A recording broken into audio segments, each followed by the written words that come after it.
Welcome to the Stormsurf Video Surf Forecast for the week starting Sunday, October 8th.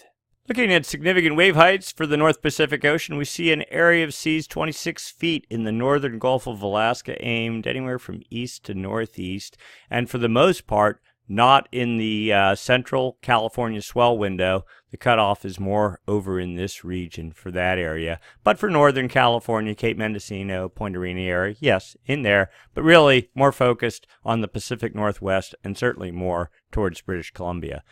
Otherwise, weak upper level low off here, generating some winds, not aimed at Hawaii, and really nothing else of interest going on. You kind of get the sense there's probably a big chunk of high pressure sitting right here, but we'll find out more about that in a second.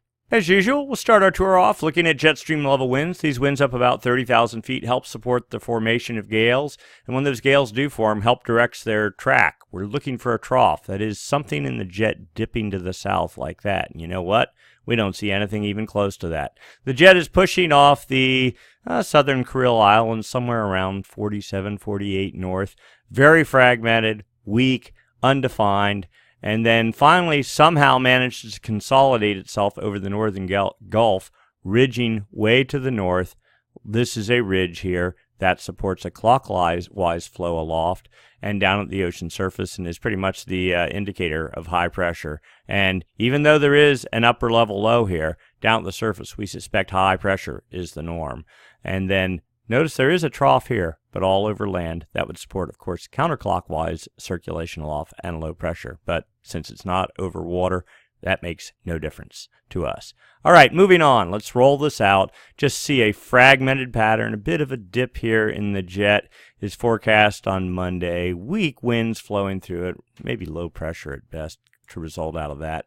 Again, you get the sense, big ridging pattern really over the bulk of the North Pacific into Wednesday. Then here's a bit of a trough. See, the jet falling south. Counterclockwise flow aloft would be the expectation. But notice here, this is the Aleutian Islands. Very little fetch, if anything, would be over the Pacific, and moving quickly by Wednesday night into Thursday, into the Bering Sea. No hope there. High pressure reigns supreme north of Hawaii. We'll roll this out further. Still get the sense. Now, finally, we have a pretty decent consolidated flow in the jet. Wind starting to build there from 160 knots. This is on Friday morning. And building stronger, but still just no troughs. Pretty much, just a straight jet stream flow, and basically over the Aleutians, not south of the Aleutians, so that we call that a northward displaced jet stream for this time of year. More energy infusing into the jet, 180 hours out. Maybe looks like some hope for some sort of a weak little mini trough come Sunday night, a week from now, but really just nothing going on in the North Pacific. We've said this before, we'll say it again. We think the whole seasonal pattern is displaced at least a month off. So this, it's the 8th of October. Really consider this the 8th of September with La Nina in play. That's not unusual. And it would probably not be till the end of October till things start waking up. And even more so, we know that there's southern hemi swell activity going on. Another clear sign that everything seems to be displaced at least by a month.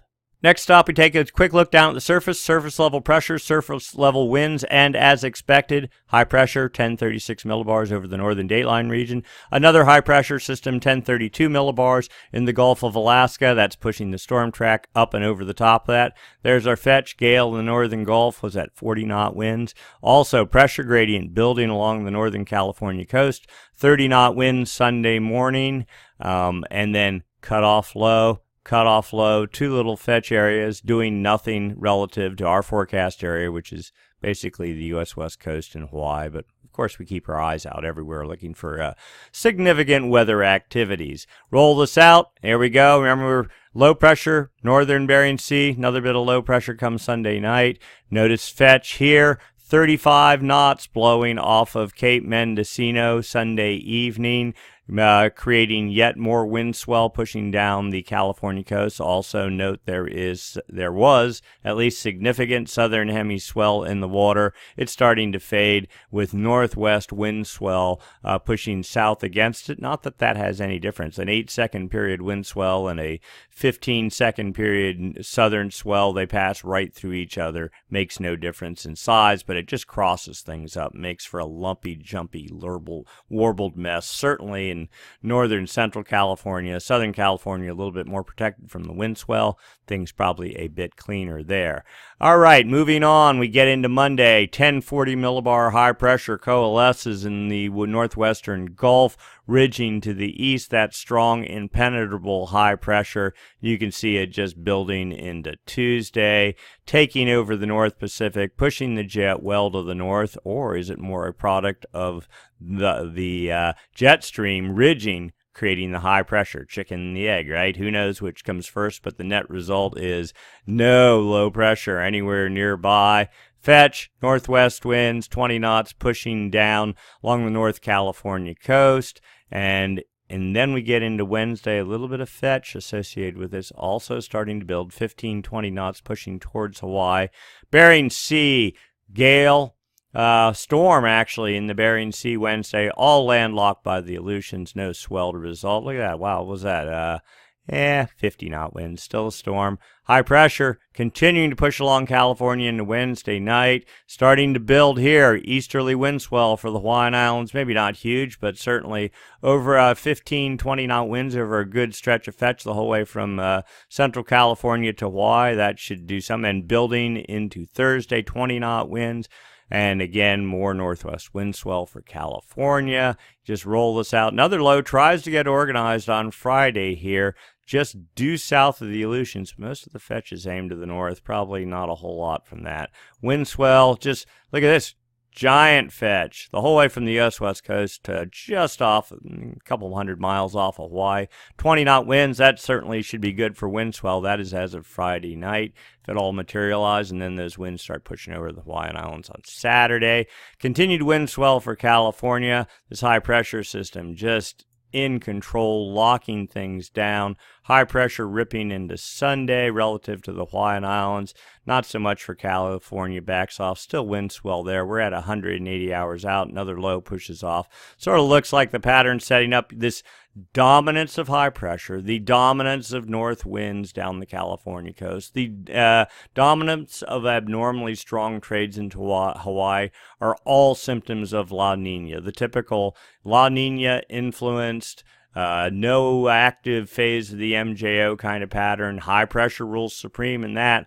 Likewise, when you get in an El Nino system, the North Pacific high gets stomped on. Low pressure reigns supreme. Trades fade. Upwelling decreases. Temperatures increase. No trades over the Hawaiian Islands. If anything, the propensity for cold fronts pushing over the islands, Kona winds, rain, all that sort of thing. So we're in the polar opposite of El Nino right now. And when you see strong high pressure and lots of trades, that's the clear signal of it. We'll see if this continues. But the expectation is that even come into, once we get through the winter, yeah, maybe it'll back off some, but it'll still be our problem for most of the winter. Not as strong as this. And then you get into the spring, it'll pop up again, and there shouldn't be any significant change till maybe May or so, and then we'll see where we're at. But right now, La Nina appears, just by looking at the charts, to be strongly influencing the surface weather situation. Next up, let's take a look. Significant wave heights for the North Pacific Ocean. And as you can see, our tiny little area of 26 or 27 foot seas in the northern Gulf of Alaska, pushing east into Monday, doing nothing. Bering Sea has some activity. Here's seas related to, in fact, there we go. What is that? 18, 19 foot seas. Just from local fetch, 35 knot fetch over, a 200-mile area, making 17-foot seas and pretty good-sized wind swell pushing down the California coast. Doesn't take much fetch, and it doesn't have to be over a huge area to create wind swell. To create 17-second period ground swell, you need a lot more. Anyway, see some seas in the Gulf. They're all out of, in the Pacific Northwest window, good for wind swell pretty much. Roll this out. We're just looking for anything. There we go. There's some seas, but all shadowed by the Aleutian Islands, doing nothing for the greater Pacific. You can clearly see the outline of high pressure here, and winds, trade winds, fetch blowing in the Hawaiian Islands. Seas, again, riding up over high pressure into the Bering Sea, of no interest there. And we're rolling out. We're out a week now and literally nothing on the charts. And that is it, a week out. So the North Pacific, pretty quiet indeed. Now, before we go look what's going on in the southern hemi, for sure, swell hit California over the weekend. We're looking down Point Loma buoy, high-res buoy. Now, here's current as of Sunday spectral analysis. You can see the height of energy, 14-second period, 13-second period energy. This is the southern swell. This is wind swell, the 9. As you can see right here, 9, 8, 7. Height of the individual contributions in the 9-second period band, 2.3 feet, 2.1 feet. But let's put this into motion. We're going to go back when this swell first started hitting, what's that, the 6th, 2 days ago. Was that on Friday? Energy, southern hemi energy and northern hemi energy, both here. But there you go. Look at this. A big bulge of energy. What is that? We'll pull that away. There we go. 2.5 feet, but what really, this is more like 4 feet. This is as of the 6th, and we'll get into this in a minute. But you can just see the longer period, southern hemi, late season energy, 17-second period energy into, what is that? Whatever the 7th was. What was that? Yesterday, Saturday morning. That's when the swell was peaking. Early Saturday morning. We'll just roll this out here real quick so you can see what was going on. There you go. There's a good spike right there. Okay. Anyway, you get the idea, and you can slowly see how the size and period shifts. Period shifts down, and size shifts down as we get later into Saturday and early Sunday. All right, then looking down, and this is the actual calculated swell height. Looked like the peak of the swell was, let's see, this is Saturday the 7th. So starting maybe 10 o'clock Friday night through about roughly 18Z, that'd be about 11 a.m. Saturday morning. That was the peak of the swell, and you can actually roll down here just real quickly looking, we're scanning 4.9 feet, 16.7 seconds. That'd be at about 7 a.m. on Saturday morning. 5 feet at 17 seconds. That should get you 8.6 foot face heights, roughly 8 foot, right? And you can sort of scan. Same thing into the 8-footers disappeared by about 16Z. What's that? That's about 9 a.m. Saturday morning or so. We got a 5.1 down there. Okay, so basically that's the way it played out. Solid southern, late season southern hemi swell. Couple of sets into the 5 foot at 16-second range or so. 5 feet, 16.5 seconds. You got it. You get the general idea. Good, solid southern hemi swell. That is now starting to fade. So one would think, well, the North Pacific's asleep, and we assume the South Pacific is asleep. But remember, we think we're a month displaced, and sure enough, here we go. Come Sunday night, another gale forecast southeast of New Zealand, creating a small area of 32-foot seas. That builds, and notice, lifting northeast too. 34-foot seas, little pocket there to 39-foot seas, almost aimed due north Monday night. Continuing into Tuesday morning, pushing again well to the north, up to almost 40 south on Tuesday night before fading away. And we'll just roll through this track. So we were from up there, and it goes, just roll this out. From there to there, that's a pretty good northeast angle. The thought is if this plays out as forecast, then we should get another good pulse. Probably not as big as what we just saw, but another good pulse of southeast or southwest angled, south-southwest angled swell relative to the U.S. West Coast. And this is calculated surf height. We're not looking at it so much for that. We're looking at the effect of the Tahitian. So here's our system. Here's swell and seas, raw seas radiating north from that area. Here is the Tahitian Islands, Tahiti, and the effect of those kind of much shadowing the swell right along here. But let's see, we're watching the core of this to see how close to being shadowed or unshadowed it is. For the most part, it looks pretty well unshadowed. There, I'll pull this away, but you can see right in there the effects of the shadow on swell heights or sea heights, pretty much wave heights. And you notice virtually nothing. And right over here, what is that? 1, 2, 3. What is that? 15-foot surf height, supposedly. But virtually nothing behind the shadow. So we'll see how this plays out. Looks actually pretty similar to the last system we just had.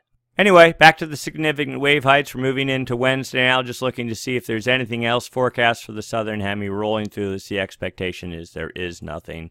And just glancing at the charts, no, that's it. But at least there is hope.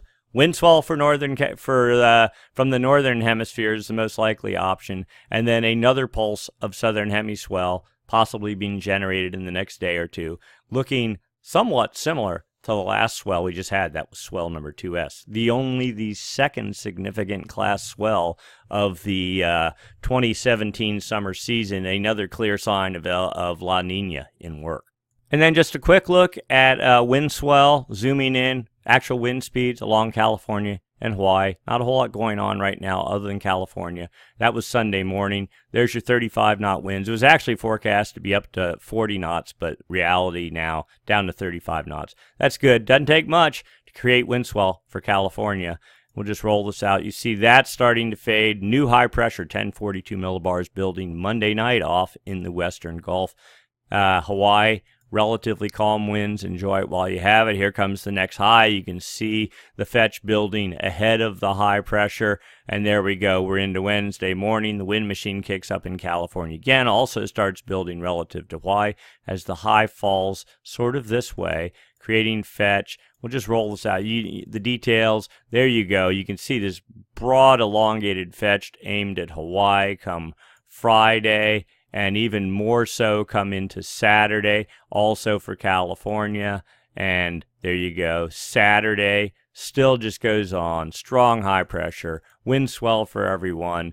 Love it or hate it. It's better than flatness, I guess. Anyway, and there you go. Continuing out a week from now. You get the picture. All right, long-term outlook. What's going on with the Madden-Julian Oscillation and El Nino-La Nina Southern Oscillation? These help determine long-term, by months out or even years out, what the surf outlook might be like, and are certainly worth monitoring. We start looking for the MJO, what's going on with the Madden-Julian Oscillation. We look at winds on the equator from the East Pacific to the West Pacific. There's New Guinea, specifically the Kelvin wave generation area from 170 west to 135 east, 5 degrees north and south of the equator. These are actual winds from the TAO buoy array, 5-day average. As you can see, the longer the arrow, the stronger the winds. Strong east winds over this entire area. Now that's pretty normal this time of year. Here's anomalies, difference from normal this time of year. The little arrows kind of give you a sense that's pretty much normal winds around here. But when you get into the Kelvin wave generation area, right over in here, you see the winds are anomalously out of the east, stronger than normal out of the east, stronger than normal trades. What's causing that? Well, of course, high pressure, both north of the equator and south of the equator, and that, of course, is being influenced by La Nina. That means we're in the at least the inactive phase of the MJO, but that's not really the case because we've been saying for a couple weeks now the MJO is dead. It is really a function of La Nina. We look at zonal wind anomalies, the hindcast back early September, Kelvin wave generation area basically between these two tick marks here. This is the whole planet on one chart over time. Nice, handy chart. The blues and purples are easterly anomalies. Strong easterly anomalies have been the name of the game. September, there's a big pulse.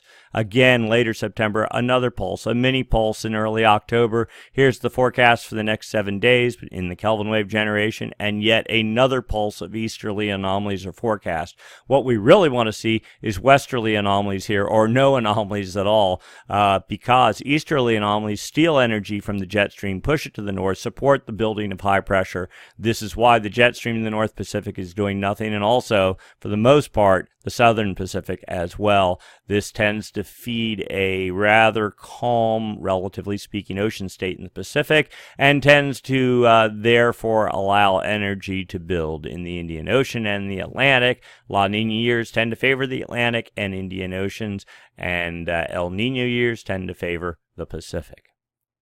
We've seen this chart before. This shows you the relative strength of the active phase of the MJO. It doesn't show you where it is, just relative strength. Here we are, 2017, and you can see the MJO has been exceedingly weak as compared to, let's say, 2015. For that matter, even 2016. 2017, after we got into the spring, and that's pretty much when, if you're going to have La Nina, it'll start showing up, and it's just been very weak.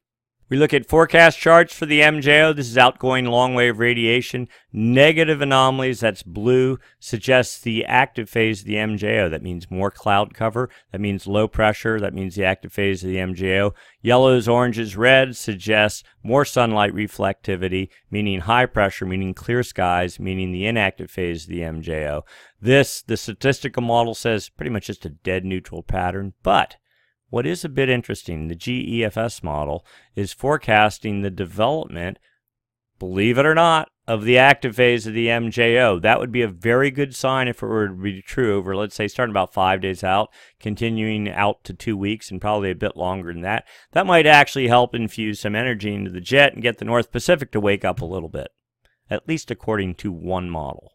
Phase diagram charts. This is the ECMF model, but it's old, from the 2nd of October, but it suggested, so assume you're looking down on the top of our planet, and the MJO moves from west to east, from the Indian Ocean over the maritime continent, say Bali, across the West Pacific dateline region under the U.S. coast on the equator, always on the equator, across the Atlantic on the equator, over top of Africa, back to the Indian Ocean. It predicted at some point the active phase of the MJO would start. If you're inside the circle, it's very weak. That's where the active phase was as of the 2nd. But way out towards the end of the model, it said something might start developing over the maritime continent. The GEFS model, latest version on the 8th, shows very same thing, only stronger. The further away from the circle and the further out in the chart you are, the stronger the active phase of the MJO is. This is maybe the far West Pacific forecast, maybe 2 weeks out, a pretty decent pulse of the active phase of the MJO, so that is a bit encouraging.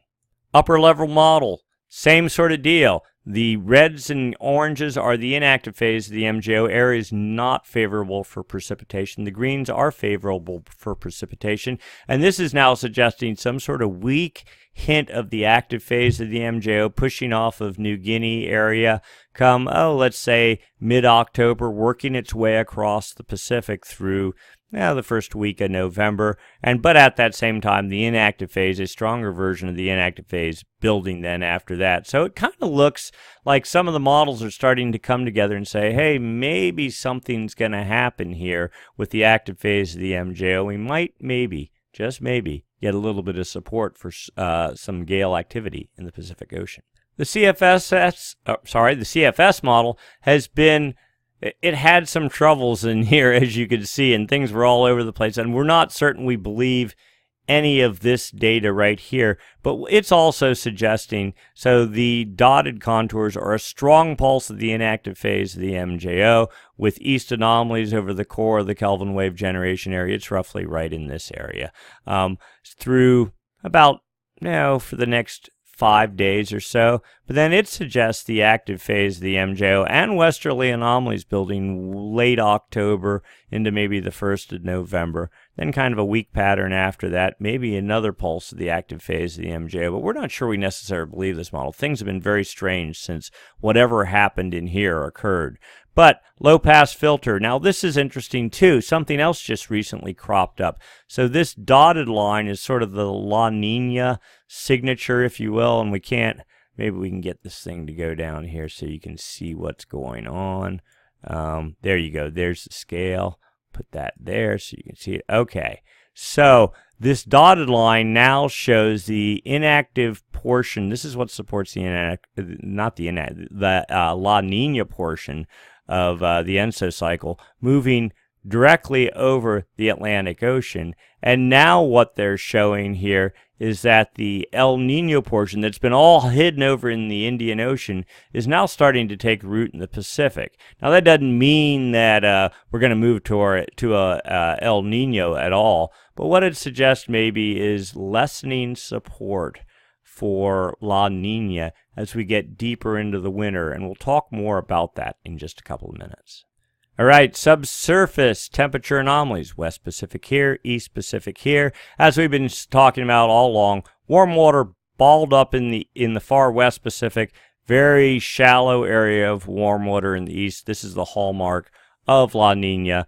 Anomalies, differences from normal from this time of year, pretty much normal in the West Pacific. And now, so there was a lot of cooler water even last week over here in the East Pacific. It sort of tried to come back to normal, though there was still this persistent, like almost a Kelvin wave, not of warm water, cold water. And we assume that is trying to push off to the east. If trades start nuking again here and blow this cold not warm, but just neutral surface water away, this will start advecting to the surface again. You'll see what we're saying here in just a minute. Upper ocean heat anomalies. So last year we had this La Nina thing going on too, but it really didn't manifest itself in the atmosphere very much at all. We had hangover energy from El Nino in the area that created all the rain into California, whatnot.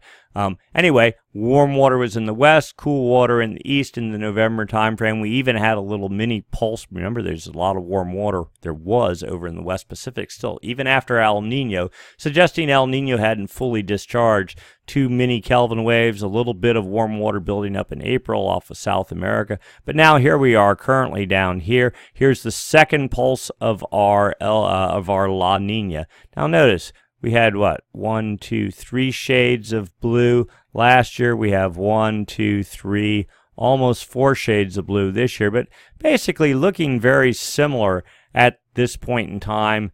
Maybe not even as bad as last year. This is the upper 300 meters of the ocean. But notice, no warm water at all over in the West Pacific. Surface level temperature anomalies. Differences from normal this time of year. Notice a lot of blue off of Peru. This is actually had died back 3 days ago. Now it's starting to build again, suggesting a pulse of stronger winds along Peru, and typically that outlines there's a big high pressure system right here. If you get stronger than normal high, the trades start picking up along Peru. You get more upwelling, and then it just starts advecting off here to the west. But what we've noticed just this past couple of days, warm water building north of the equator. Suspect that is rather short-lived just because the trades have tamped down temporarily. We expect, you saw the model, they're supposed to come back up again in a day or two, and this cool water will then start flowing again off this way. But right now, the cool pool doesn't look nearly as bad as it did 2 or 3 days ago. Temperature trend for the past week. Slight warming along Peru, slight warming generally over the entire equatorial Pacific, except for this one little pocket near 120 and a couple little interspersed pockets, sort of mixed warming and cooling, kind of a neutral trend, if anything. And here's the backed off view. If we were in El Nino, you'd see warm water all along here. We don't see any of that. We see cooler than normal water, but not nearly as bad as it was a week ago or 2 weeks ago, suggesting that La Nina is backing off, at least for a moment. It tends to pulse. Even though the MJO isn't in effect, and that normally is what moderates both El Nino and La Nina, maybe there is some sort of an active phase of the MJO getting ready to go on here, because all this signal here sort of suggests that trades are backed off a little bit. Not as much cool water. They're still cool. Clearly a La Nina signal, but not pulsing, not nearly as aggressive as it looked a week ago. Here's the sea surface temperature trend along Peru, Galapagos, Ecuador, down as of today, down to minus 1.2 degrees, and has been down in the 1 to minus 1.1, at one point down to 1.6 degrees in later September. Definitely cool, definitely on the cool side of neutral, not on the warm side, but this is not the official Nino monitoring region. This is it right here, the Nino 3.4 region from 120 west out to 170, so basically a broad area on the equator south of Hawaii. The trend clearly downward. Not so bad as of day, only 0.2 of a degree below normal. At one point it was down to about -0.9 of a degree. So, let's say, half a degree to 3/4 of a degree below normal. But that's all it takes. If that is prolonged for basically 9 months, then you're in La Nina. Let's take a look at the effects of this La Nina. We think we're in La Nina, at least the inactive phase of the MJO, on the Southern Oscillation Index. That's the atmosphere we're talking about. What's the effect of the cool water in the ocean having on the atmosphere above it? Because that, one feeds the other. Right now, difference in pressure between Darwin, Australia, and Tahiti. Positive numbers suggest a long-running, at least run of positive numbers, suggests the inactive phase of the MJO. Long enough, it also suggests La Nina. You can take a look at the numbers. Daily index here speaks for itself. Positive numbers. Today's value, 7.80, positive, at least the inactive phase of the MJO. 30-day running average pulls some of the noise out of that. It's also been positive nonstop up to 10. When we say you get to about 12 or 15 on the 90-day running average over here, for sure this suggests the inactive phase of the MJO. Here's the 90-day run. We're at 6.8. If you get up to, let's say 12, 10 even, then that would clearly signal La Nina. We're moving in that direction with no end in sight as of right now.